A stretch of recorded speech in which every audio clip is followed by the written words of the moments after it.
بسم اللہ الرحمن الرحیم۔ السلام علیکم ناظرین، آج ہم ایک عظیم عبادت، ایک مقدس فریضے یعنی حج کی فضیلت پر بات کریں گے۔ حج اسلام کے 5 ارکان میں سے ایک ہے جو ہر صاحب استطاعت مسلمان مرد و عورت پر زندگی میں ایک بار فرض ہے۔ قرآن پاک میں حج کی فرضیت کے حوالے سے اللہ تعالیٰ نے ارشاد فرمایا، اور اللہ کے لیے لوگوں پر اس گھر کا حج فرض ہے جو بھی اس تک پہنچنے کی استطاعت رکھتا ہو۔ ناظرین، کتب حدیث میں ایسی اکثر روایات ہیں جن میں حج کی فضیلت اور اہمیت بیان کی ہے۔ ایک حدیث میں حضرت ابو ہریرہ رضی اللہ عنہ سے روایت کی ہے کہ رسول اللہ صلی اللہ علیہ وسلم سے پوچھا گیا کہ کون سا عمل سب سے زیادہ فضیلت والا ہے، تو آپ صلی اللہ علیہ وسلم نے فرمایا اللہ اور اس کے رسول پر ایمان لانا۔ عرض کیا گیا پھر کون سا ہے؟ فرمایا اللہ کی راہ میں جہاد کرنا۔ پھر عرض کیا گیا کہ پھر کون سا؟ فرمایا کہ حج جو برائیوں سے پاک ہو۔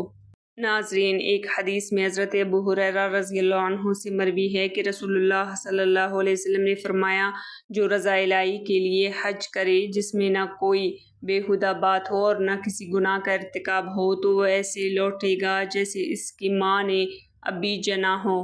ایک اور حدیث مبارکہ میں حضرت ابو امامہ رضی اللہ عنہ سے روایت ہے کہ حضور صلی اللہ علیہ وسلم نے فرمایا جس شخص کو فریضہ حج کی ادائیگی میں کوئی ظاہری ضرورت یا کوئی ظالم بادشاہ یا روکنے والی بیماری یعنی سخت مرض نہ روکے اور وہ پھر بھی حج نہ کرے اور فریضہ حج کی ادائیگی کے بغیر ہی مر جائے تو چاہے وہ یہودی ہو کر مرے یا عیسائی ہو کر، اللہ تعالیٰ کو اس کی کوئی فکر نہیں ہے۔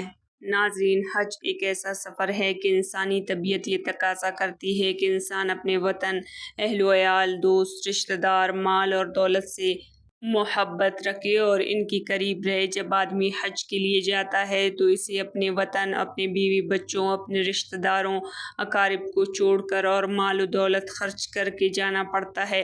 یہ سب اس لیے کرنا پڑتا ہے کہ حج کی ادائیگی شریعت کا حکم ہے۔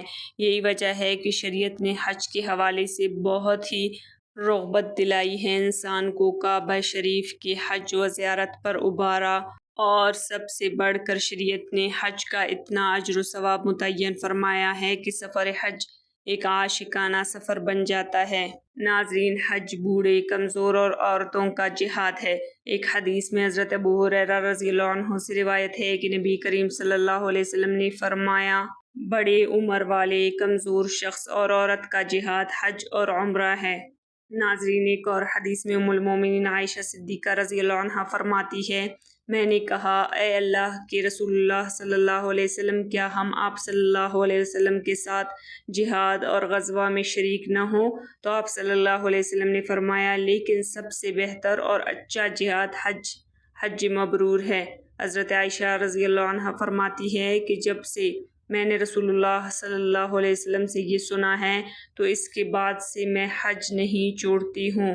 ناظرین، آج کی ویڈیو میں اتنا ہی۔ اگر آپ نے حج کا مکمل طریقہ معلوم کرنا ہے تو ویڈیو کا لنک میں ڈسکرپشن میں دوں گی۔ اس ویڈیو میں آپ کو حج کے 5 دنوں کی ادائیگی کا مکمل طریقہ بتایا جائے گا۔ ملتے ہیں آپ سے اگلی ویڈیو میں۔ اللہ حافظ۔